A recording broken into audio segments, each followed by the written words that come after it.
Welcome back, everybody, for our 16th episode of Everybody Needs a Nudge. Is that right, Amy? Rupia? That is correct. 16 episodes. I've got another guest from my life here, Luke Howarth, longtime buddy, college roommate, longtime friend. Luke, say hello, please. Hello. It's always interesting how people, their own little intros, right? Right. Whether they try to go serious or whether they try to go funny. I feel like that was stuck in the middle of the right two. in the middle. Yeah. Teetering. Well, I try to stay there. Yeah. Somewhere in the middle. yeah, that's a nice place for Luke to be. You don't want to see him on either end of the spectrum. No, neither one's really pretty. So we'll get into sort of the week in review. It was another kind of quiet week. School's in full swing, hockey's in full swing, cheerleading is in full swing. I know that you've got some hockey going on with your little guy Hunter. What about Cole? Is he playing yet? So officially, as of this year, we now have 3 playing hockey. You do? Yeah, we've got Miss Maeve, who is 13. She's playing for the Wellesley Youth Girls team, U14. Hunter plays for the Junior Eagles, as you know. Yeah. And Cole, who just turned 5 on Monday, is now in the full-blown hockey mode. So is he learned to skate or learn to play? Well, they've combined that. They have. Yes. So it's all the same thing. It's all the same thing. It's all the same So thing. he's out there walking on the ice, moving around a little bit. Yeah. Yes. So he's been skating since last year. Okay. So he's not walking anymore, but he's not fully, he can't get all the way down the ice. He can get 3/4 of the way down. I love it. Does he love it? Loves it. Yeah. He grew up in a hockey rink. Yeah. Hank hated it. Hank hated hockey. Really? Hated it. Put him on the ice, cried. I had to leave the rink so he couldn't see me. Yeah, now he loves it. Really? Little bastard hated it. See, I've got the other problem, which is my 5-year-old now thinks that, he came to me 3 weeks ago and said, Dad, when I'm 6 years old, I'm going to be a Junior Eagle. Oh, he's already spending your money. Wow. Yeah. So he will be. That's his goal. Good. That's his goal. Good. I like it. So we'll see if he gets there, because he'll get there. It's not easy. He'll get there because you'll drive him there. Yeah. That's how he's going to get there. Literally and figuratively. Yeah, literally and figuratively, you're going to drive him to the rink. That's right. So that's what's going on. I actually had to drive into BB&N today for the first time in a while because Annabelle, one of Annabelle's friends, has her license, so she's been driving in. Man, that's a grind for her. Hour and 20 minutes it took. It's a long way. In traffic. So that's a grind. We talked about that at one point. Yeah, we did. And you know what? I got lucky because the first year she was there, it was COVID. Yeah. And then, Kaylee got her license and she drives her in now. But we had fun. I drove in today, so it was like reminiscent, and Kaylee got in the car and she immediately started laughing. I'm like, because I used to drive her. I'm like, what are you laughing at? She's like, I miss listening to 1030 WBZ. I'm like, oh, I'm the old man. Is that what you listen to in the morning? Yeah, up until like Braintree, because I want to hear what that traffic is. And then it doesn't matter because we can get in the Hov lane. Right. Then I put on 103.3, and we'll talk about that. I listened to some great songs today, which I think you'll like the songs too. But so a couple corrections, also sort of facts from last week's show was with Pat Leahy. Do you know Pat Leahy? I do. Okay, so Pat Leahy was on the show. We talked a lot about Super 8. Lukey played hockey at St. John's Prep. You competed in those Super 8 tournaments for those years, right? I did. Yeah, while at St. John's Prep. So I had said that Arlington, who was the most recent team to win the most recent public school team to win the Super 8, like they broke a long streak of CMs, and that wasn't the case. So I want to give some facts as to the Super 8, I guess is what I'm getting at. You're going back to the 90s. Correct? I'm going back to the 90s. Yes. Okay, so Catholic Memorial won 12 out of 15 years. Mm-hmm. They won 5 in a row, and then they won 12 out of 15 years. The only public schools to win the Super 8 are Hingham, Arlington, and Reading. Reading was the first one to do it in 2008. They were the first public school to win it. Yeah, they had that kid Ryan. I can't remember his last name. He was a really good player. In 2008? Oh no, not in 2008. I was talking earlier. Back in the day, yeah. They never won it. It was like, it was a bunch of BC High. It was a bunch of Catholic Memorials. Then it was a BC High. Then it was a Malden Catholic. I didn't see any St. John's Preps. Well, you should look in the last like 5 or 6 years. Right, they're Maybe you'd dominating see a now. lot. Yeah, they won't. Yeah, I know.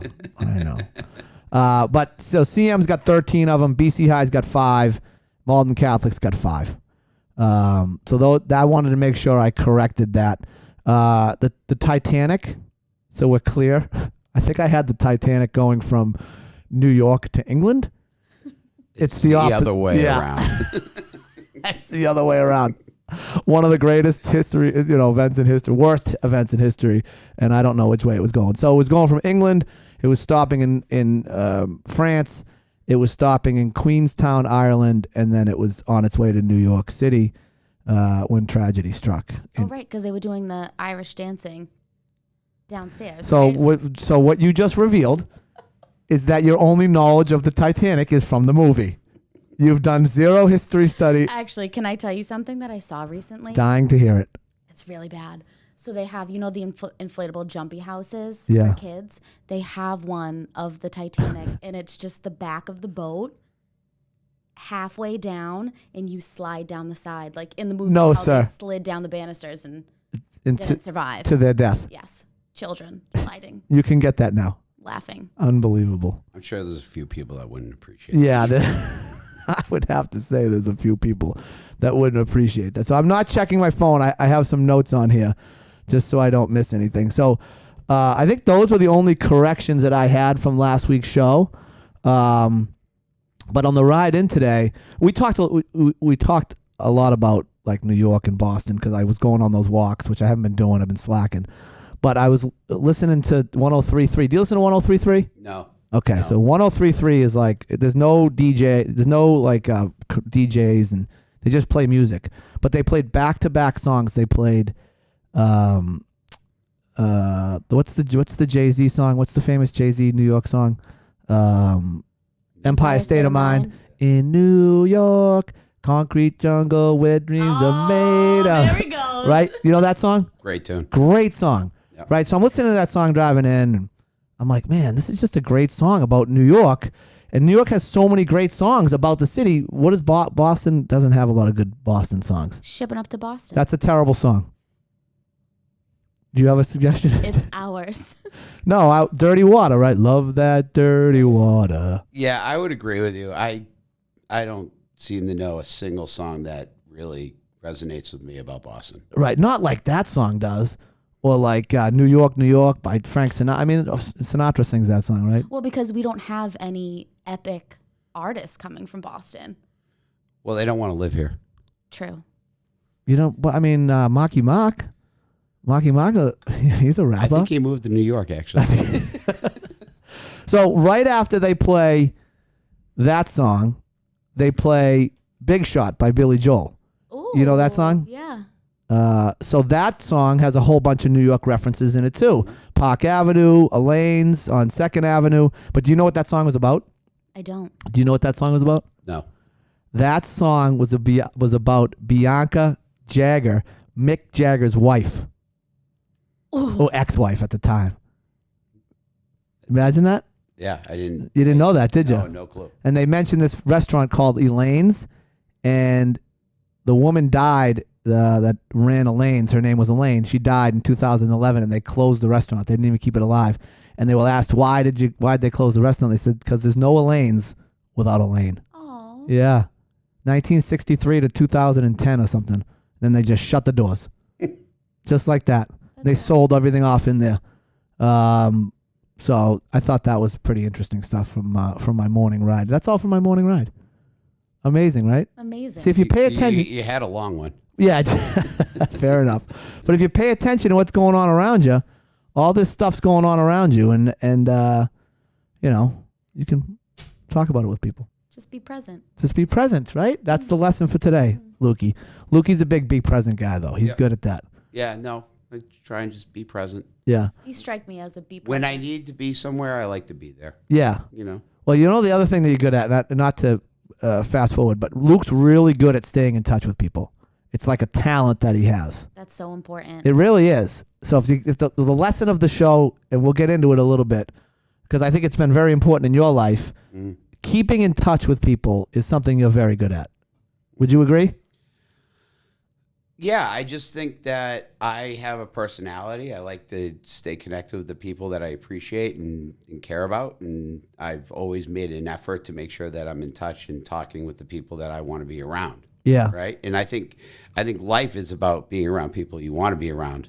Yeah, I agree. There's an effort. There's an effort level. There's an effort there. Yeah. Absolutely. Yeah, you're picking up the phone, you're calling people, you know. But you do that because that's where you want to be. Right. Those are the people you want to be connected with. Those are the things where things happen. Yeah. Right? And it's not just, it's personal, it's professional, it's everything. Yeah. Luke, this is where Lukey and I divert. He uses his ride homes to call people. I use mine to not talk to anybody. Right? So a lot of times Lukey calls me. He gets very mad at me about this. We've been friends for 25 years, right?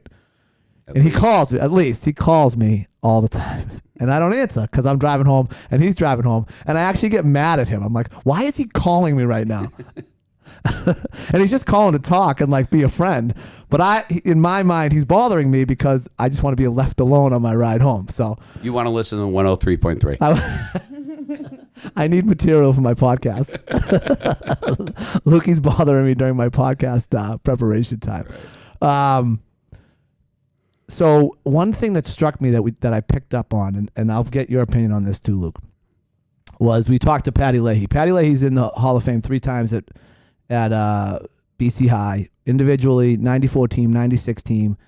He won a Division I title. He won a Division 1A title. He went on and played at University of Miami. He played a year plus with the Bruins. Bounced around a little bit in the NHL after that, and then went on and played for University of Miami of Ohio. Of Ohio. Correct. Yeah. That's a correction, by the way. I just want you to know that. University. Well, I think everybody that listens to the Oh, by the way, I almost forgot.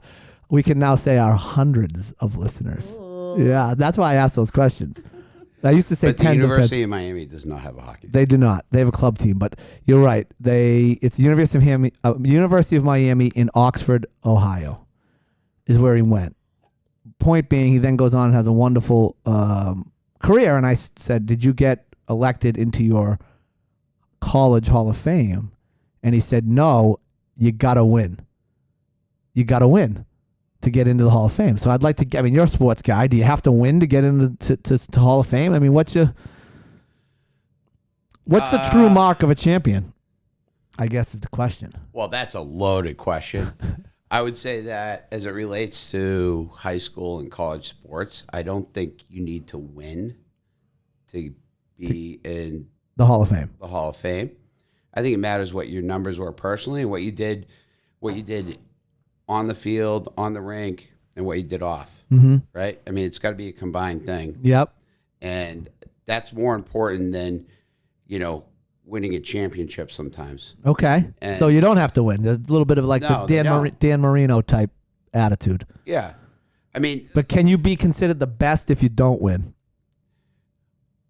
Well, I also don't think that the Hall of Fame is just about being the best. It's about who you are as an individual, not in the professional sports world, but as you relate to like high school and college. At least at St. John's Prep, there's a lot of great human beings that weren't the best that are in that Hall of Fame. In the Athletic Hall of Fame. Athletic Hall of Fame. Interesting. Right? At least in my mind. Yeah. So, and that doesn't mean they're tremendous people. They're tremendous athletes. They did great things as teammates and contributed to a lot of wins, whatever team they're on. But if you don't win if you don't win the championship, that doesn't mean you can't be let into the Hall of Fame, in my mind. So you don't have to win to be in the Hall of Fame? No, I don't think so. I'm with you. I think winning is important as a further sort of feather in your cap. But I don't think it's the ultimate decider as to whether or not, as an individual, you were good enough to go into the Hall of Fame. Correct. That's where I'm at with. Like Dan Marino's in the Hall of Fame. He should be in the Hall of Fame, right? 100%. There's a lot of great players that didn't win a championship that are in the Hall of Fame. Exactly. And I think it can't be judged purely on how many championships you won. It's got to be judged on your overall what I like to say, the picture you painted, Yeah. right? What'd you do for numbers? You know, how'd you contribute? Like, what were some of the? Were you a good people? Were you good people? Did you change? Did you change that team in a way that made it better than what it should have been? Right. Because there's tons of teams that probably shouldn't have gotten to certain points, but they had that one person that made a difference. Right, and maybe without that he was able to take him to the semifinals or the finals where There they you go. lose. Or That's right. They lose in overtime. Oh, all of a sudden he's not a Hall of Famer. Right. But if it wasn't for him, they probably don't even see the quarters. right. Great point. Yeah, I'm with you on this one. Plus, there's probably a lot of guys that won 3 or 4 championships that should never even sniff the Hall of Fame. There's plenty of guys out there that won championships because they were on the right team with the right people. Right. Yeah. Yeah. We can go down that road, but that's a... Well, I mean, just think about those CM teams. I mean, there's guys on those teams that won 4 championships. They probably played on the 3rd and 4th line the whole time. Yep. And they're not Hall of Famers. They're not Hall of Fame. Yeah, so I don't think you got to win to be in the Hall of Fame. What do you think, Root Beer? I don't think so. Yeah. Yeah. Did you give a lot of thought to it, or you just kind of... I did. I agree with Lukey. I think he made some good points there. There you go, Luke. Root Beer thinks you're smart. Well, I like how he said you can be on, like, your team may not necessarily be the best, but you can take them to a better place. Yeah. And that in itself is Hall of Fame material, in my opinion. I'm with you. I think I agree with you 100%. All right, let me just check my notes here, see if we got anything. I think I hit everything I wanted to hit. I mean, I was watching some other shows, but you know who I think is amazing? And then we'll get into you. Bette Midler. Oh, yes. Yeah, Hocus Pocus. Yes, I just watched it. Have you seen this me movie? too. Hocus Pocus? Did you just say Bette Midler? Bette Midler is incredible. She's incredible. No, forget about, I don't know, listen to me. Okay. Things we don't talk about. We're not talking about politics. We don't talk about real estate. I mean, we don't talk about politics. We don't talk about religion. And we don't talk about, like, any of the stuff that's sort of the hot button. So I don't know what her political views are. No, I'm just blown away. You said Bette Midler. That was fully well, not anticipated. I'm watching Hocus Pocus last night with Hank. Why is that? I've heard that. That just happened in the last week. I heard that. Yeah, the second or third time. Are they replaying it again? It's Hocus Pocus 2. 2. It's the second one. Got it. I'm not aware of all this, but that makes sense. So I wasn't aware of it either until Hank's like, "Can we watch a movie tonight?" He didn't have school yesterday because of the Jewish holiday, so there was no homework. So he's like, "Yeah, the movie's like a 90-minute movie." Mm-hmm. But Bette Midler plays. They're called the Sanderson sisters. From they come back in time. It starts in Salem in the 1600s, and then it comes. They come in present time, and they're trying to make sure they can live forever, whatever the stupid premise was. Eat children. Yeah, eat children. But Bette Midler is like the queen witch. She's like and she's amazing. Yeah. So I'm like, Bette Midler. I'm like, how old is this woman? Still She's got it. 76 years old. I was going to say she has to be actually eating the souls of children. Yeah, I mean, right. 76 years old. That's amazing to me, by the way. All those actors, you take like the De Niro's, Bette Midler. I mean, you can name anybody in their 70s that's still doing that work. It blows my mind. Amazing work because it's not easy. And you know who I thought sucked in the movie? Sarah Jessica Parker. She was terrible. Really? Marlene was like, the only role she could play is what's her face? Sarah? No, what's the Carrie Bradshaw? Yeah, right. She's like Kramer from Seinfeld. I agree. I actually watched Hocus Pocus this past weekend. You did? In May. I fell asleep for second half of it, but she was not great. No, atrocious. Yeah. So and I'm a big fan, and you can say that Dan Nigerian is a Bette Midler fan. I'm okay with it. Nice. I'm okay with it. I'm going to have to watch that. Yeah. I'm sure your kids will want to watch it. Yeah. All right. So Luke Howarth, we'll get into it now. Where were you born and raised? Born and raised Beverly, Massachusetts. And what was the family makeup? I'm the oldest of 3. Yeah. I've got a younger brother, 2 years younger than me, and I've got a sister that's 7 or 8 years younger than me. Oh, wow. That's a big spread. Yep. I feel like that's been kind of a running theme, Root Beer. Would you agree with guests that have kind of that third child is later than the others? Maybe not planned. I don't know. Not planned. I mean. Or just needed a break. Yeah, maybe needed a break few. after the 2 boys. What do you think was going on at the house? Was it a break or was it a... Was it planned or not I planned? think I was too young to really understand what was going on then, and Yeah. I haven't asked a lot of questions about it. We're going to leave that one alone. Let's move on. Yeah, Maybe when they start getting older, usually I think the mom gets a little bit of baby fever, and it's like, "Oh, one more time." Yeah, maybe. Marlene didn't have that. I was on like a regimen. It was like, we're going to have kids. Boom, boom, boom, boom, boom. And then that's Get it. it done. Yeah, everything's planned. And if you go off script, forget about it. Big Get trouble. it. You're in real No problems. improv. So Beverly, your whole youth career? Yeah. No, I grew up in. My dad was a minister in Centerville, Mass. Centerville, which is like a piece of Beverly. Yeah. When I first was born. Yeah. And so we were church-going people for a very long time. So he was the minister of the church. He ran a church. He ran a church. What was the denomination? Congregational, basically. I mean, yeah, we can get into like all those variations, but call it congregational. Okay. For what it's worth. And he took a church with 30 members and took it to 325 members over the course of 5 years. Wow. Yeah. Was he a minister before he became a minister? I know it sounds like a funny question, but like, had he done that before? No, it's interesting because he didn't really grow up in that environment. From Canada, right? Yeah, he's from Canada. He didn't grow up in that environment, but somehow he found his way there and ended up at Gordon Conwell, which is a theological school in Hamilton. And This was when he was like going through college? this is after college. After so he college. went to Brown, Played hockey at Brown. played hockey at Brown, and then ended up at did a little bit of a stint in the pro hockey world, and then moved to theological school in Hamilton, and got married to my mother at that point. In She time. Canadian as well? No, she's from Detroit. She's from Detroit. Yeah, And they were from Sarnia, which is just north of my dad's from Sarnia. just north of Detroit, right? If I have that right? It's like it's like an hour. It's about 2 hours. But they were kind of in the same area together. They met at Brown. They met at Brown. They met at Brown. Yeah. So my mother went to Wheaton College, and she was a Christian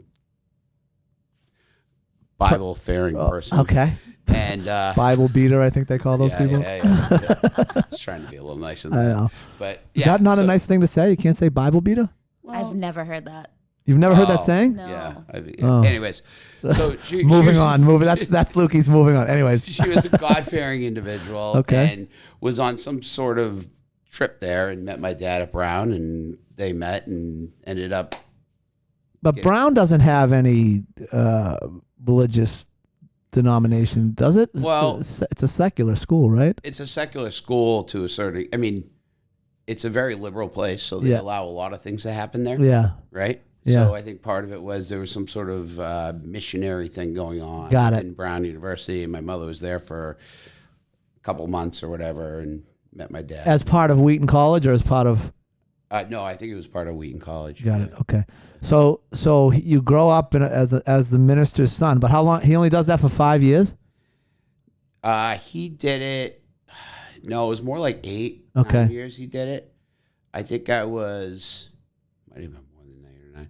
I think I was 10, 11 years old when he made a move out of that world. That's interesting. And then that was his only job, minister. He's just the minister of the church. At that point in time, no, we lived in the house owned by the church. Really? Yep. So I grew up in a house that we didn't even own. I mean, it was owned by the church. We lived there for free. Yeah. He didn't make. I mean, you're not making any money in that world, right? I mean, you get a free house and a free piece of land, and Yeah. you got to, you're there to take care of the congregation. Yeah. And they give you enough money to feed your family a little bit and Barely. house them But and yes. and then okay. So now when So my dad at that time, by the way, while he was doing that, was also the coach at Gordon College. the hockey Gordon- coach. That's right, because he was a hockey coach at Gordon College. Where is Gordon which had a College? Division III hockey team. Where is it? Not a good one, but they were a Division III hockey team. Where is Gordon College? It's in Hamilton, Wenham. Okay. Same area. Got it. Okay. So Gordon Conwell's on one area, Gordon College in the other. They don't have an affiliation, actually. They just have the same name. Yep. Based on some, old school rich guy. Right. That Some played- guy named Gordon who Gordon, who owned like- all the land up there. Correct. Yeah. Exactly. So So he must have been the nudge that got you into hockey. yeah, I mean, I grew up with I was 2-3 years old on the ice with a bunch of 19, 20, and 21-year-olds skating. My dad was coaching them, Yeah. right? And so I spent my whole life staring at hockey guys playing hockey. Yeah. I just said that's what I want to do. Now, did your brother play? My brother played for a little while. It wasn't his jam. Yeah. I'm the only one actually in the family that really played hockey.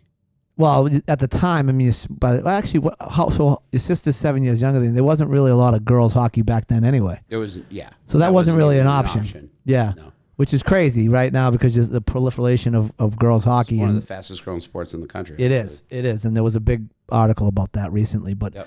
Do you play any other sports? Played soccer. I wanted to play football, but I wasn't allowed to because football is on Sunday mornings, which my dad was. Oh, I got to keep the Sabbath day holy. Well, my dad was the minister, right? He had to be there, so I wasn't allowed to play. I wanted to play football. I was like Dying to play football. dying to play football, and never happened. I played 1 year of basketball, which is a massive mistake. Yeah, you're not a basketball guy. No, should never have been. Should never have gotten on an organized basketball court. That's So I can remember my father would, my mother and father both went to church a lot when they were kids, and then when they got older, like I never went to church as a kid, and I remember saying something to my father like, "How come we don't go to church?" He said, "The golf course is my church," because that's where he went on Sunday mornings. So I went there. So do you play? So at some point you make your way through, and you got to make a decision on high school. So you end up at St. John's Prep. How'd that happen? So, I had a big group of friends in Beverly. Yeah. And, we had all played some Beverly, Peabody, because Beverly and Peabody at that point, their youth programs were together. Hockey. Hockey. Yep. Yeah. And so we had a group, and that whole group was basically going to St. John's too. Really? And St. John's had a way better hockey team than Beverly had. Yeah. And so I did that. Yeah. Were you playing club? Was club hockey going on? Middlesex Islanders. Yeah. Yeah. I tried out for the Raiders and didn't make the it. North Shore Raiders. Yeah. The North Shore Raiders. They had the best uniforms. Remember them in the Mass Bay the Mass Bay Chiefs?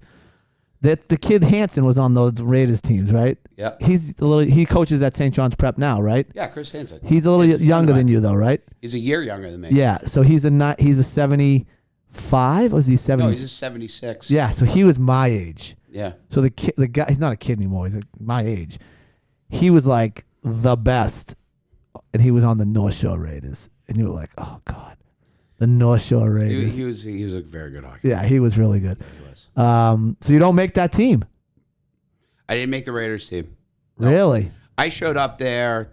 I think I was invited. I don't really remember. But I felt like the whole time I was on that ice surface, I was like, I'm not making this team. You knew? Well, you could just tell, like, everybody was kind of picked already. Yeah. And I was an outsider. Yeah. Right? Everybody else had like the team colors on, and you didn't?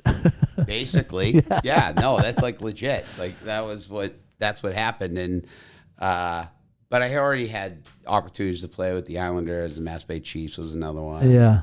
But back then, each program had one team.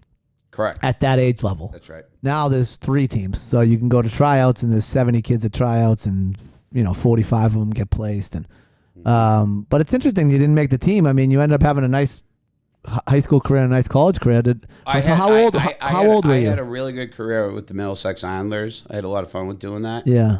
How old were you when you made that jump over? To what? Club. Middlesex? Yeah. You're playing both, right? Town and club. No. So my dad coached the town team for a long time, and then somebody said to him, because my dad didn't know anything. He's from Canada, right? Yeah. I mean, and he wasn't really that into the whole. He's like, I'm not even sure he really wanted me to play hockey. He's like, I already did this. Like, why are we? Yeah, we're not doing this again. And so anyway, somebody said, hey, he should go. He's pretty good. He should go find a place to play. Yeah, exactly. And we ended up at the Islanders, had a lot of fun there. Growing up, I think I was probably 11 when I ended up at the Islanders. Okay, so Pee-wees. Yeah, something like that, and had some good runs there, and decided to go to St. John's. And was there any other schools in the mix, or was it just like I'm going to St. John's? There was no other schools. There was no other school in the mix. No, because it was close to home. Yeah, easy to get to, good hockey team. better than Beverly High, I'm going. we're going there. Yeah. And Well- I had all my friends going too, which made it even easier. So it was a nice transition. Yeah. My parents weren't very complicated people. Like they didn't get into, I don't even think they knew all the schools that Right, were 'cause it's a probably million. around. Right. Yeah. I mean, they're not from the area. They didn't have a lot of connections. It was just like, oh, St. John's Prep. That sounds great. Yeah. We'll send them there. Let's go there. Yeah. So yeah. So you go there, and do you play any other sports there? No. Just hockey. I stopped playing soccer when I was 12. Massive mistake, by the way. Why? Were you good? Yeah. Humble brag. Yes. Yes, I was. Yes. I was good at that. No, but it's just like, well, we're going through it now with my 10-year-old, right? I mean, how much time do you really have, and how much do you want to commit to one thing or the other? In hindsight, I wish I had played multiple sports at least up until high school. Yeah. That to me was like something I wish I had done. See, I really enjoyed the seasons, right? So I loved hockey. I mean, hockey was always my favorite sport, even when I got, when I started playing golf at a higher level. I still looked at myself as a hockey player that played golf and not a golfer that played hockey. People probably looked at me in the other flip side of it, but I also loved putting the hockey equipment away and playing baseball or, just focusing on golf. Like I enjoyed that. And I think that's lost nowadays with 100%. kids playing mostly. I mean, I see it in hockey, but I also see it in soccer. Soccer is the same way. I mean, these kids, if you want to play at a high level, you got to play 12 months a year. They're all, it doesn't matter what sport anymore. Yeah. They're all the same. Yeah. Right? It's soccer, basketball, lacrosse, Yeah. hockey. I mean, if the goal in the parents' head and the kids' head is to play high school, which by the way should be everybody's goal. That should be the goal. Because everything else is just Gravy. You have to do multiple teams, or you have to play in these club teams. You have to travel. You have to do all this. Yeah. So, So that takes away from all the opportunities to play other sports. So you didn't, St. John's Prep didn't have a requirement that you had to play 3 sports? No, they didn't. Really? No. Yeah. See, there you had to play sport every season. So actually, which I think is a great thing. it's great. It's great. And it was great for me my freshman year. I actually played freshman football. And it was great because I met kids. I was the new kid coming in. There has a middle school. So a lot of the kids had already been there. It's like half and half, right? There's probably like 50 kids that come in, and then they bring in 50 new kids. And I was one of the new kids. And I knew some people, but that freshman football season was awesome. I met a bunch of guys that I now had as friends that were going for. Some of them played hockey, some of them didn't. So it gave me I wasn't pigeonholed into just being friends with the hockey guys, right? And then some of the hockey guys spilled over to the golf team, but it was like new kids came onto the golf team. So I don't know. I feel like I was able to meet more kids. And my concern is nowadays, okay, you go in and if you're only playing hockey and you start training with the hockey guys or gals, right? And you're training with them in October and November, you never meet anybody else. And that becomes your own your whole little world. And I don't, I'm very happy that Annabelle's doing crew because she has that sort of other outlet. Yep. So that's my one word of caution. I just think it's great. ISL schools and a lot of the prep schools where you live, the boarding schools, require you to do the 3 sports. Well, that's been my rule with my kids is you have to have a sport every season. Yeah. Summer's off. Yep. You do whatever you want. We figure out the summers, but fall, winter, spring, you have to, you can still, you can do, if you want to carry on those sports that you really like, where you're doing something else. Yeah. So what happens I'm when a big believer of that. So what happens when Hunter wants to quit soccer? He's going to quit soccer probably. And then what? I don't know. We'll figure it out. Make him play town. It's a working. He is playing town. He plays on the best town team. And He's not playing club? No. So it's a perfect, don't let him quit. I know. He's just having a hard time. Okay. Conversation for another day. Moving on. That's it, Luke's. Moving on. Moving on. So you get to St. John's Prep. Yeah. When you get to St. John's Prep, do you arrive there with any fanfare, or are you just like another kid in the hallway? Are you like, oh, that's Luke Howarth. He's really good at hockey. No, everybody knew. Like I was there to play hockey. Yeah. They had a rule back then, and the head coach, Frank Salvucci, no freshmen playing the varsity team. Yeah. So he played freshman. Yeah. And I was captain of the freshman team. Yeah. Yeah. And then I broke my ankle. You did? The whole nonsense. Yeah, playing basketball. I didn't know you broke your ankle. Oh yeah, organized basketball. Oh, so this is the basketball story. Yeah, my dad told me, he's like, this is the dumbest thing you've ever done. I don't want you to do this, but if you're gonna fight in this much to play one time, so the whole story goes, I'm going to St. John's Prep. I had tryouts in September or October for the freshman team, The hockey team. Yeah. and I convinced my dad to let me play organized basketball In Beverly. in Beverly, Like town rec league. town rec league, right? Because for some reason, because I was good on the neighborhood court, that I should be playing this stuff, right? And he says to me, he goes, "You're gonna break an ankle." That's what he said. Yeah, he's like, "You're gonna hurt yourself, and this is gonna be a really bad decision." Yeah. Got into it. So he signed me up. I fouled out of every game. Every game I fouled out before halftime. Literally. Amazing. Right? And he's standing there, and I just know every time I'm walking off the court, he's looking at me. He's like, "Why am I here right now? This is the worst decision." And in the last game, I almost break my ankle. You almost break it. Almost. So I cracked my growth plate. Jeez, so that's a break. I mean, that's Pretty much. yeah. And I had tryouts for the St. Joe's prep team like 2 weeks later. Oh my goodness. And my dad is just up and down, sideways, the whole thing. So Yeah. I had to go to the coach, and So you can't try out. I didn't try out.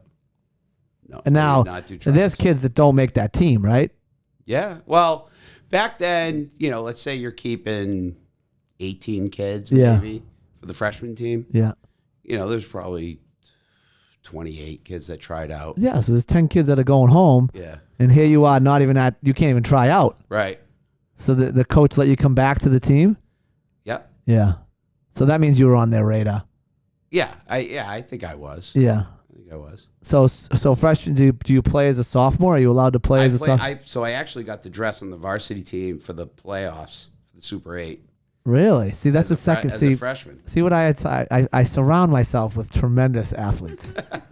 Patty, same story. Lukey, same story. I was one of two freshmen that were brought up for the. I guess I don't even know if it was Super 8 then, but Well, what year? Yeah, would have been process. that would have been Super 8 because Super 8 started in 91. 89. No, so it wasn't. So this would have been 89, 90. Oh wow! So it wasn't. You are a I'm- dinosaur. I'm old as the hills. Oh my God! You predate the Super 8. Yeah, but two of us got brought up, and we rode the pine. Yeah, You know, but you experienced the bus rides and the locker rooms the and whole thing, right? Yeah, put the Yeah. jersey on. That's right. Yeah. What number were you? 17. Did you keep that number? 17 or 12, one of the two. I kept it as long as I could. Yeah. Yeah. My dad was 17. I was 12. You were 12. Yeah. So you kept 12 all the way through high school? All the way through high school. And Any and significant- at Exeter. Any Yeah. significance to that number? No. No. Just picked it off the shelf and said, that's my number. I liked it. Well, I like everything multiple is by 3. Okay, so there is a significance. Because 3 is my favorite number. 3, 6, 2, 9, 12. Got it. All right. See, I wore number 9 because that was my brother's number. Yeah. He wore number 9. So I wore number 9. I felt like that was, and I tried to get Hank to wear number 9. Like, it's a family number. What are you doing? It's like, I'm wearing 22. Well, the funny thing is Hunter wears 4. Really? was To be 4. more off base, but that's the one he wanted. He wanted Bobby Orr's number. I like that. Yeah, Hank I likes, was 4 too. you were number 4 too? Yeah. Good number. Bobby Orr. It's a great number. I like it. I like that number. It's a good even number. 4 is a good solid number. Yeah. Hank's 22. He likes the 2-2. He likes the symmetry of the 2 and the 2. Mm-hmm. I'm trying to call him Deuces, and he's not picking up what I'm putting down. I'm like, what's up, Deuces? He's like, what are you talking about? My name's Hank. My name is Hank. Yeah, I'm like, you need a nickname. He's like, I have a nickname. It's Hank. My name is a nickname because he's Henry, right? So, 3 seasons at St. John's. Yeah. 4. Well, 4, Yep. but 3 full-time varsity. 3 full-time varsity. Yep. And at some point, you got to make a decision about what you're going to do next. And you end up going to Phillips Exeter. Yeah, I did. Why? Oh, so random. So I had applied to some schools. In fact, at that point in time in my life, I was, 17, 18 years old. Did you stay back at any point? No. You didn't? No. Okay. Your extra year was chewed up with the PG. Correct. Got it.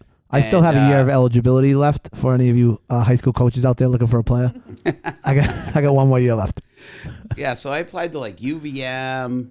I was a little bit of a hippie back then too, and I was like, I'll apply to UVM. And Mike Gilligan was the coach there at the time. He's a Beverly guy, so he kind of knew I was coming there. But I wasn't getting a scholarship; like I was just going to walk on. Were you getting looks anywhere to play? At that point, not really. Okay. No, the coach at St. John's Prep did nothing for anybody. So Yeah. It was kind of like one of those things that we didn't know going into it, but understood afterwards. Sure. And then, so I'm about to commit to basically go to UVM, which would probably meant I was just going to smoke a lot of weed for a long time. Yeah. Which I did not do. Right. Smart. See, because that would have been bad for all you listeners out there. Really Weed bad. is bad. And so I get a call from Dana Barbin, who was the athletic director and head hockey coach at Exeter Academy. He called myself and he called the centerman who I had played 4 years with at St. John's Prep, Mike Noon. Yep. And he said, hey, I'd love for you guys to come up here and basically do a post-grad year with us. Like completely out of the blue. Out of the blue. Yeah, I mean, he knew us. We didn't know him. Sure. And he called us. And Mike Noon and I had played. He was my centerman. I was the left wing. Yeah. We scored a lot of goals. Yep. Through high school. We Yeah. scored a lot. We did a lot of good things. And we didn't win a championship, so No. I'm not in the Hall of Fame. You're not? Is he in the Hall of Fame? No. Okay. No. He probably should be. But anyways, so we go up there together, walk the campus, and he sells us on it, and we go. We end up at Exeter for a post-grad year. So were you doing any like summer camps? Like, how did this guy find you? I don't know. I was doing like your typical stuff, the Europa Cups. Yeah. I mean, I was playing a lot of. I was playing hockey year round. Yeah, at that point. It's no secret to anybody. Everybody does it. I don't. To this day, I'm not really sure how he knew who, but he said like he had seen some of our games and liked what he saw, and he was trying to rebuild that program there. Yep. And so it felt like the right thing to do. Did you look anywhere else? Nope. No. I had an acceptance letter from UVM. I had an acceptance letter from like a couple of other places, and I was about to sign one and say yes. I'm going. And this guy called like a day before I was about to sign, and 3 days later, I'm going to Exeter Academy. So how about that for a nudge? He never would have met Nudge if not for that guy. That's right. Right? Because you would have been at UVM and we never would have met. Well, there's more nudges involved in that whole story too. With meeting me or Meeting you. Yeah, like yeah. Getting to BC. It's not. Well, like, we're gonna get there. So Yeah. you do a year at Phillips Exeter. You like it up there? One of the best years. Of your Hands- life. Yep. Hands down. Loved it. Loved it. Everything about it. People I met. The situation I got to be in, which is, the athletic director, my hockey coach, had a house. There was like 16 guys in the house. Oh, really? 12 of them were all post-grads. 8 of them were hockey players. We all lived together. He was great to us, obviously, because he recruited all these people. Right. And there were basketball guys and a couple of like 4-year students had been there. So we kind of, we didn't live the typical On campus private life. school life. Yeah. Sounds like it was a fraternity. Dumbed down fraternity, Yeah, maybe, yeah. a little bit. But we were in a different position than everybody else at the campus, but we got to take advantage of everything that school actually provides, which is amazing education. Yeah. Amazing. How did it compare to St. John's Prep? Academically? It was just different. I mean, go to an English class at St. John's Prep, which is great. Yeah. Great teachers, learned a lot. There's 15 kids in the class. Yeah.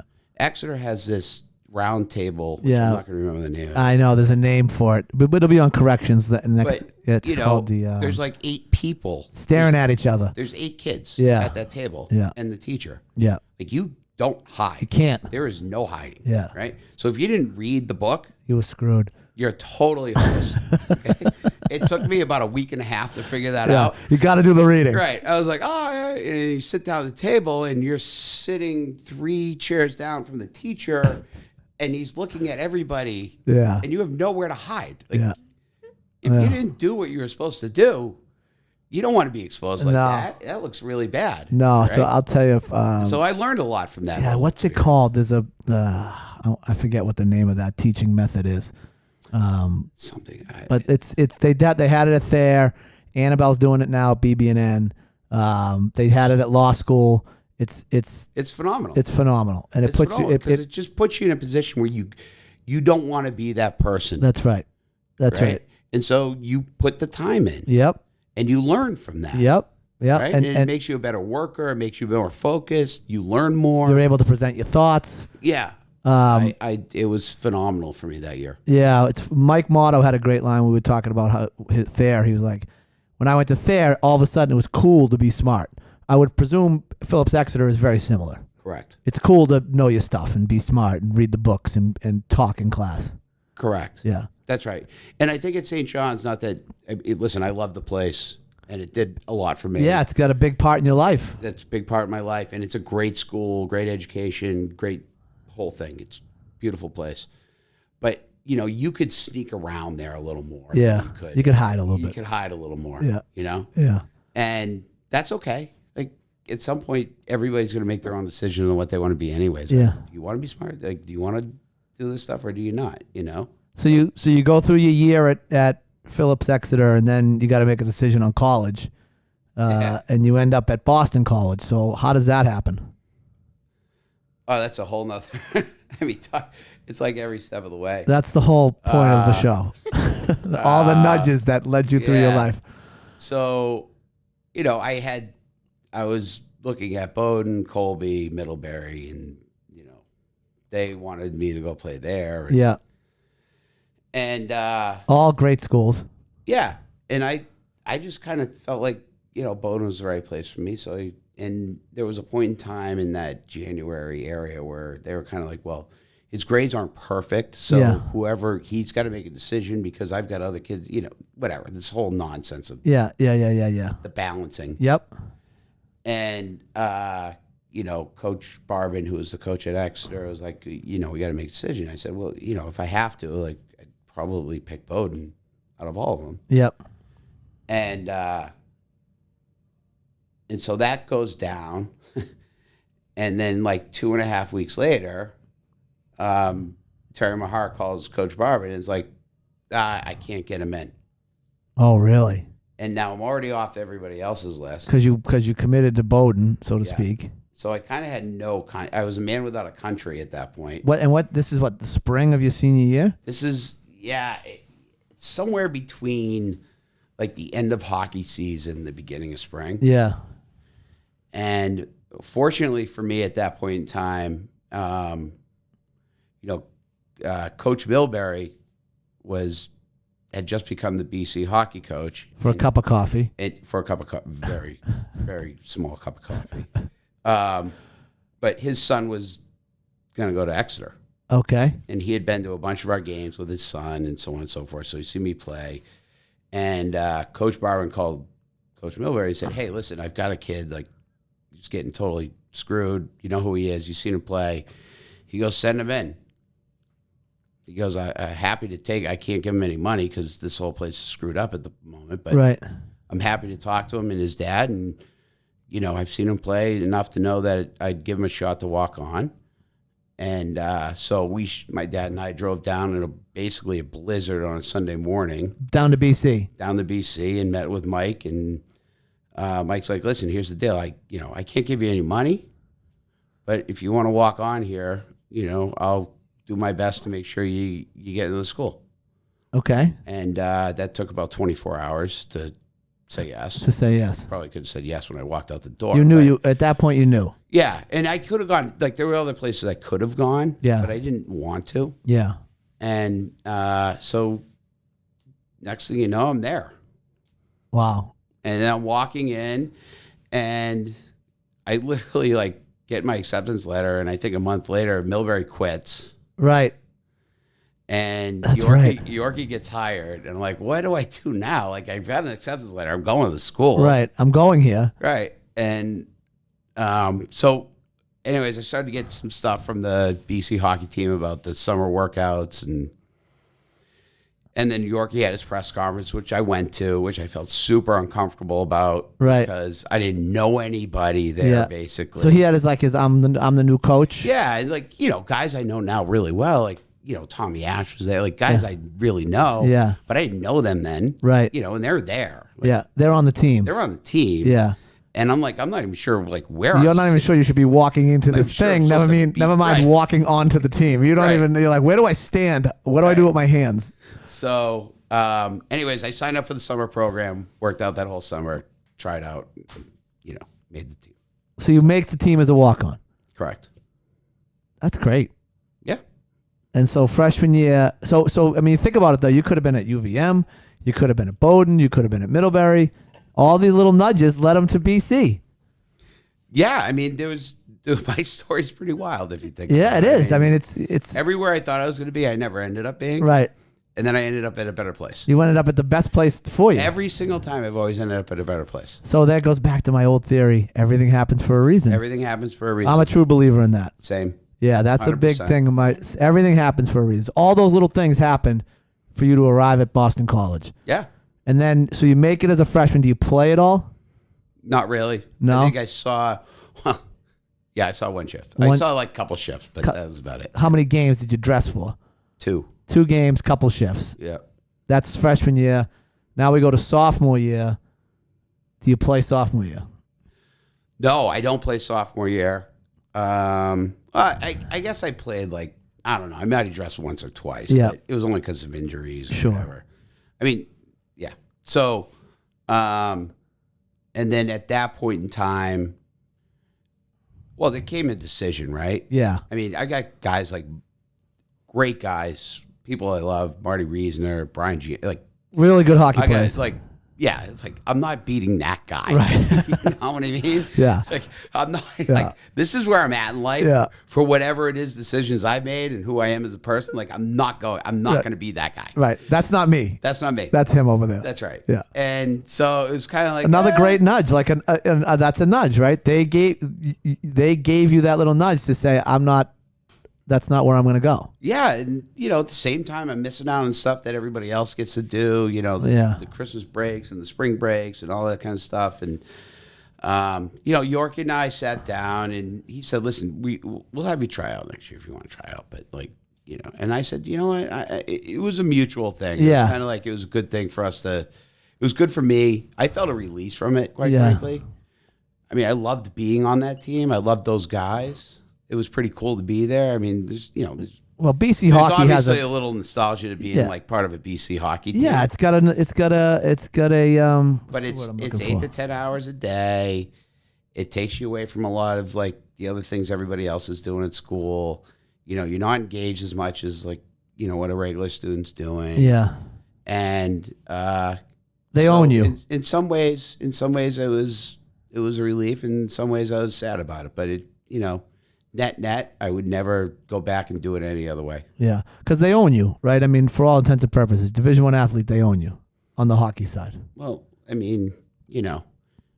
I mean, you're not going to not show up. Right, you work, but you got to go to workout. Then you got to go to class. Then you got to go to your study hall. Then you got to go back and watch film. Then you got practice. Then it's like if I could do it again, I would do it again. I'd do it in a heartbeat. Yeah, I'd do it better. Yeah, if I had my way. But I would never not do that again. Yeah, you got to give it a shot. You got to give it a shot. At least to tell you that, hey, I gave it a shot. Yeah, that's right. I mean, you made it further than 99.9% of the players in the world. I mean, that's the way I look at it. Sure. So you have that conversation in the spring, and this is where fate really collides, right? You have that conversation in the spring of sophomore year? Or was it? Yeah, it was like March, April timeframe. Like it was just at the very end of the season. Yeah, and then so for junior year, he rents an apartment with a couple of guys directly below the apartment that I lived in, and the rest is history. right. A meet cute in the elevator. That's it. That's where we met. So, but I mean, that's a completely different experience for you now coming back your junior year with no hockey. I gained like 25 pounds in about 30 days. That's not a lie, by the way. Amazing. Literally not a pound even a day. No, it might have been a pound a day. Nothing fit. I had no jeans. I had nothing. I was walking around in like, gym shorts. And it was unbelievable. I literally exploded. It was amazing. But at BC you meet your wife. Met my wife. Right. That same year. That's junior year? Sophomore year. Sophomore year. Yeah. Yeah. Because you were dating when I knew you. I mean, I've never known you not to be with Amy. Yeah, so that was sophomore year. Yeah. Obviously. All happened in the same circle. I met my wife. Hockey was ending for me. And then, that was all like within a 12-month period. Yeah. And we have 2 great years doing what you do at college. And eventually we've got to sort of make a decision to go out into the real world. I delayed mine and went back to school. I went back to law school. But you went out into the real world right from college. Yep. And did you go straight to Robert Half? Well, I did valet park cars at the Atrium Mall with Pat Murphy for a long time. Yes, you did. Did you ever tend bar with him at the Cheesecake Factory? No. He was like a fixture over there at that Atrium Mall. Parked cars, he bartended, he did it all. My dad only lasted like 6 months, and then he was like, "This is not happening." Yeah. So that's right. You did it after. I did it senior year of college. Yeah. You, Calorie, there's a bunch of guys over Cronin. there. Yeah, parking cars, crashing people's cars in the parking lot of the Atrium. Yeah. And then, I found a job at Robert Half out of, who knows how. I don't even remember how, but I got there. And you were there for how many years? 10. I feel like you were there longer. You were there for 10? Oh, my 10 years. God. Yeah. 1999. We graduated in 98. Graduated in 98. Started in 99. The Monday after the Patriots were in the Super Bowl Sunday. I was severely hungover. He was old enough to drink, everybody. I just want everyone to know that on this podcast. Sorry. At this point, he is old enough to consume alcoholic beverages. The decisions that he's making are his and his alone. I was 23 years old. Anyway, so I started that Monday after the Super Bowl in 1999, and then I left in 2000. And worked your way up. So Luke is what I would call. I was trying to put my head around it. You're like almost like a corporate entrepreneur, if that makes sense. Like I felt like you were in sort of the corporate world, whether it was Robert Half and then Syrinx, but you were doing things in those companies that were new, generating a lot of business at both places, sort of in a way that wasn't typical. Well, I would say, so let me correct you a little bit there, right? Okay. So Robert Half has a very sophisticated system in terms of how they generate revenue. It's like a $6 billion company. Okay. So I just stepped into a machine. Okay. But I needed that machine at the time because I needed to learn how to function as a person, like as a working person. Yeah. Yep. And that really, and I had good people there kind of overseeing me at that point. I was still young. I was 23 years old, but I was still pretty young. Yeah. And I didn't really understand it. Yeah. And I learned a lot about what it means to, I guess at the end of the day, like run a business, generate $1, what it means to spend money versus make money. So you worked your way up. I mean, what was your title when you eventually left? I ran half of New England. Yeah. Yeah. At 31 years old, 32 years old. Yeah. Yeah. Pretty young. Mm-hmm. I felt like when you were 32, in my brain, you had like a big job. I was like, well, he's got a big job. Yeah. I mean, technically speaking, it was. Yeah. But like everything, you got to pivot, move, and you end up. Where do you go from there? So then I end up at a place called Syrinx, which was a small tech company. And this is, by the way, we're going back to 2010. Yeah. Which was just the doldrums of life. The economy stunk. And there was this software bright guy, really nice guy, Andrew Gelina. he had the Searings company. He was doing a bunch of custom software development stuff. He was an engineer himself. And they had hit on really hard times with the whole economy dying or, going away. Yeah. And, I came in with another guy and we said, we'll prop the plate. We'll start over again. So I started there, no salary. Really? Nope. I paid my health benefits. I had Navy at that point in time.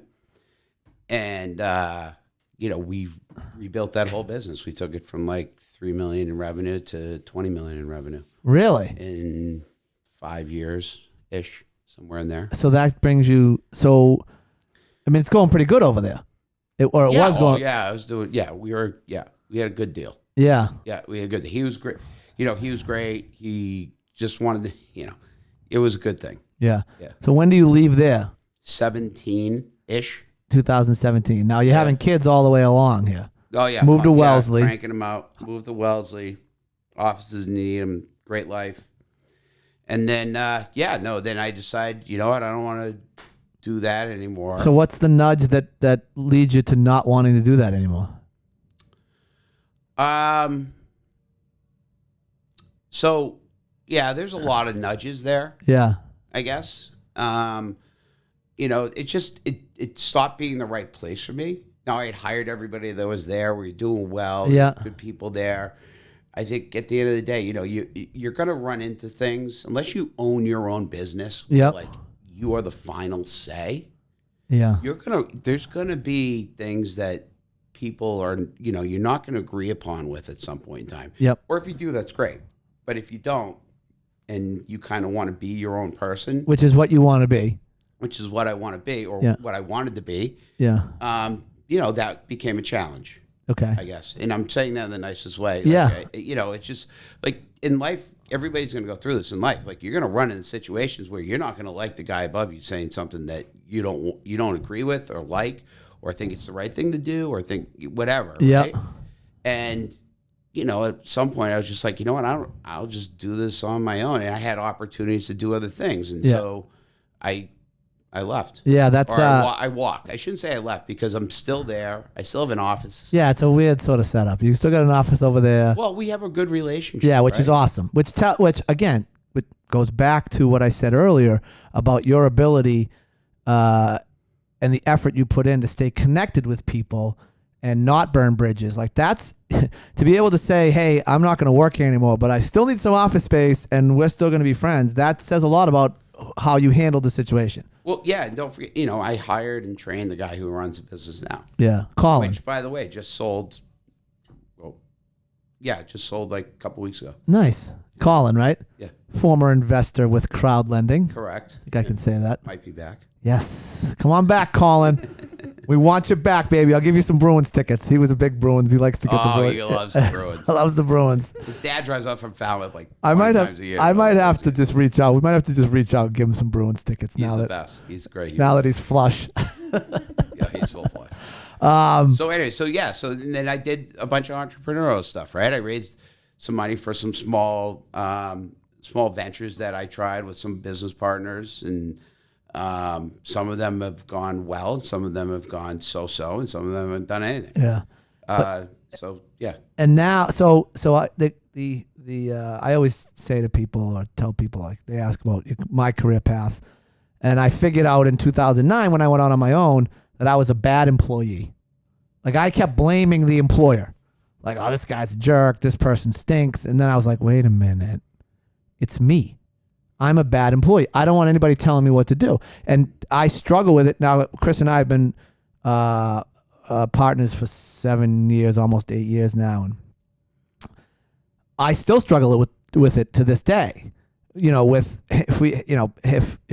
he tries to tell me to do something, I'm like, ugh, right? It goes right through me as a person. I don't like to be told what to do. I know that. So, there's some people management skills that Chris has learned and how to deal with me, and I learned how to deal with him. But it's the same sort of thing that you're talking about. Like at some point you realize, like, okay, I don't want to be here anymore. Right. It's not about the money. It's not about the product. It's about my happiness and where I want to be. Full circle, like we talked a lot about where you were in high school. Now you've got a new company that you're working with, or started essentially, right? Yeah, 3.5 years ago we started this thing. Yeah, 3 guys from St. John's Prep, right? Like Yep. old, Well, 3 of us. Yeah, so myself, Tony, and Brian. all St. John's Prep kids. 2000. 1993 grads. 1993 grads. The name of the company is Prep Partners. Prep Partners. Yep. They Cute. just got. You're right. Isn't I that like cute? that. I You like like that that? a lot. Thank you. It's actually a great name. I will It say, is. and I feel like the logo is a little bit of a play on, Totally. Yeah, it's an eagle. Red and blue and white. but does St. John's Prep have red? I thought it was just It blue. doesn't have red, but it works better than the white. Yeah. and it works. It's a really cool logo. Yeah. The logo is really, really cool, and Yeah. we'll try and get it up on the website or the YouTube or something. But I think it's really cool. Like because I tell a story a lot. When you went to the Derby, we went to the Derby together, and we were down there, and everybody down there was a private school kid, whether it was St. John's Prep, their academy, So those connections. 3 kids. Did any of them grow up in Beverly? None of them. Your two, No. Brian and Tony. I know Tony didn't. North Shore. North They're all Shore. North- They're all like But pretty much. you don't come together. You think about it, right? You don't come together. Never meet those guys. You when I was never St. meet John's. those guys if you don't go to St. John's Prep, No. right? And then Diversifies your world. opens up all those doors, and now come, I don't know, 30 years later, right? You stay friends, and now you guys are in business together. You got a great business going. I love stories like that, and I Yeah. think it's so important to recognize the nudges that landed you at St. John's Prep, right? It's because your buddies, you went and you played hockey with some kids that ended up going to St. John's Prep. You were like, I'm going to St. John's Prep. What I think is so interesting is you didn't look anywhere else but St. John's Prep, right? You didn't look anywhere but My kind parents, my parents at that point didn't even know any better. right, but it's amazing though. Like you just fell into awesome spots, right? Just because of the little nudges in your life that kind of guided you to like, okay, St. John's Prep. St. John's Prep leads you to Phillips Exeter. Yeah, so I would say if we're kind of closing up on this a little bit here, or wherever we're at, but I would say all those little nudges, there's a lot of heartache through that decision-making process Yeah. to understand that nudge is a good thing. Yeah. It doesn't happen. It's not like you wake up every day and you're like, oh, well, this is perfect. Right. Yeah. There's a lot that goes into all that stuff for that nudge that little nudge to get you to the next level, right? Yeah, and I don't think you recognize it until when you look back at You it. don't. It's all looking back. Yeah. At the time, you're probably freaking out in one way or the other. You're totally freaking out. I mean, you're like, I don't even have a college to go to. Right. I don't know what I'm going to do with my life. What am I? I'm such a loser. I don't have a such a job. loser. I just took a job with no salary. But I think How am I going to feed my family? But I think the point, yeah, right? yeah. But I think the point is, if you're committed to what you're doing, and you treat people well, and you try and do the right thing as much as you possibly can, and good things happen to good people. Yeah. Everything happens for a reason. And everything happens for a reason. And if I try and tell my kids, which they never listen to me, but I'd be like, just relax. Like, Yeah. it'll work itself out one way or the other. Yeah. My I know. dad always had a great line. He was always like, listen, it's never as bad, and it's never as good as it really seems. Yeah. Right? So Yeah. as down as you get, it's really not that bad. Right. Right. Which, how many times I've been like, I am done. It's dusted, over. It is over. I am going. I'm never coming back from this. I'm selling my house. The world is over. I'm getting divorced. Like the whole thing. Like I'm going to be living in a basement apartment in somewhere. But then there's times where you like riding high. Yep. Right, but that's never as good as it is Nope. either, Right. because Nope. there's all this other stuff that's going to come up behind it. Yeah. So No wins without losses. that's just like, that's what I've learned in my 20, and it still doesn't make a difference because there's times where you're like, Yeah. I'm you never figure it coming out, back but, from this. yeah, but that's try and measure that out and make it a little bit less. Yeah. Say a little bit more here. Yeah, Yeah. So Try to, at that's, least. you're never as good as your last game or never as bad as your last game, right? To bring it to a sports yeah. Go score scenario. 3 goals. you're just not that good. Now you're good. Yeah. The next game you go -3, And you're in the penalty box the whole time. Like, terrible. You're not that bad either. Get back to the 4th line again. Yeah. See you later. Oh man. But I'm glad you came on, Luke. I've been begging you to come on. He's a very busy man. Luke is very busy. But the Making phone calls, keeping in touch. That's right. The problem is when he calls me, I don't answer the phone, and then he gets mad at me. He gets so mad at me. Why don't you answer my call? Me, I'll call you back. Yeah, okay. And then he never calls me back. He just misses you. I know. He needs airtime. There's so many people that just want to love you. I know. We talked about this yesterday. It's amazing. All right, Lukey, thank you for coming on. Thanks for having me. You did a wonderful job. And for everybody out there, our hundreds and hundreds of listeners, because that's what we have. If you ever need anything, don't give me a call when I'm driving home, but you can call me every other time because everybody needs a nudge. See you later. Bye, Lukey.